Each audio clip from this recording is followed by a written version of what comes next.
नमस्ते। राम राम। आज की कहानी है संबंधों की मधुरता। एक राजा अपने राज्य में राज्य करता था। उसी के राज्य में एक सेठ रहता था जो लकड़ी का व्यापार करता था। दोनों में बहुत दोस्ती थी। व्यापारी के मन में एक दिन विचार आया, अगर राजा मर जाए, वो चंदन की लकड़ी का धंधा करता था, यदि राजा मर जाए तो उसके परिजन ढेर सारी चंदन की लकड़ी मुझसे ले जाएंगे और मुझे बहुत मुनाफा होगा। अंतिम संस्कार के लिए लकड़ी चाहिए पड़ती है। तो हमेशा सेठ सोचने लगे, राजा मरे तो चंदन की लकड़ी बिके तो मुझे बहुत लाभ हो। यहाँ राजा ने सोचा, इतना बड़ा सेठ है,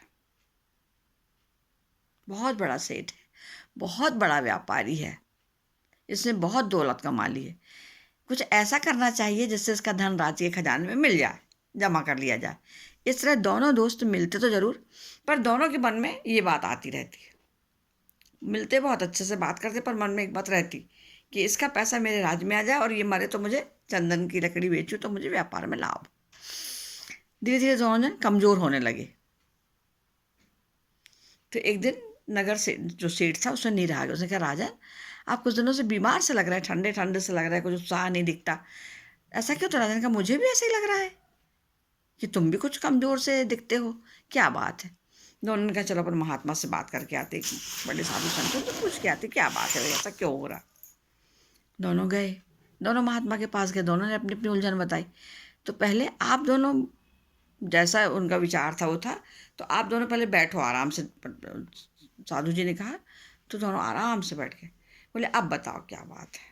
दोनों ने अपनी अपनी समस्या बता दी भाई, कि आजकल हम लोग के मन में ये विचार आता है। तो उन्होंने कहा, पहले आप लोग दोनों शुद्ध मन से मिलते थे, है ना, मित्र हैं, मित्र लोग एक दूसरे की भलाई सोचते हैं, अच्छा काम सोचते हैं, उनका अच्छा करने का सोचते हैं, तो इसलिए आप लोग दोनों बहुत अच्छे थे। अब दोनों के मन में बुरे विचार आ गए हैं, है ना। नगर सेठ और राजा ने अपने अपने मन में जो भी था वो महात्मा को बता दिया था। बोले, इसलिए ऐसा होने लगा कि तुम लोग की चीज़ तुम ही लोग को बीमार करे दे रही। तुम लोग ये क्यों नहीं सोचते कि यदि राजा चंदन की लकड़ी खरीदे तो बहुत अच्छा महल बनवाए। ये क्यों सोचना कि राजा मरे तो चंदन की लकड़ी काम आए। ये क्यों नहीं सोचना कि राजा बहुत सारी लकड़ियाँ खरीदे और बहुत सुंदर सा महल बनवाए। और राजा सुनने का, तुम ये क्यों नहीं सोचते कि उसका पैसा मेरे राज्य में मिल जाए। ये क्यों नहीं सोचते कि उसका पैसा किसी अच्छे काम में लगाया जाए। ये विचार भी तो मन में आ सकता था। दोनों ये बात सुनकर सच में सोचने पड़ गया, लज्जित भी हुई कि उन्होंने क्या सोचा था। इसलिए हमेशा अपने मन को शुद्ध रखें, दूसरों के बारे में कभी बुरा ना सोचें। दूसरों के बुरा सोचने से हमारे शरीर पर ही उसका असर पड़ता है। नमस्ते, राम राम। और एक बहुत अच्छी बात, ईमानदारी, लगन और मेहनत से किए गए काम में ज़रूर सफलता मिलती है। थोड़ी देर लग सकती है पर सफलता तो मिलती ही है। धन्यवाद।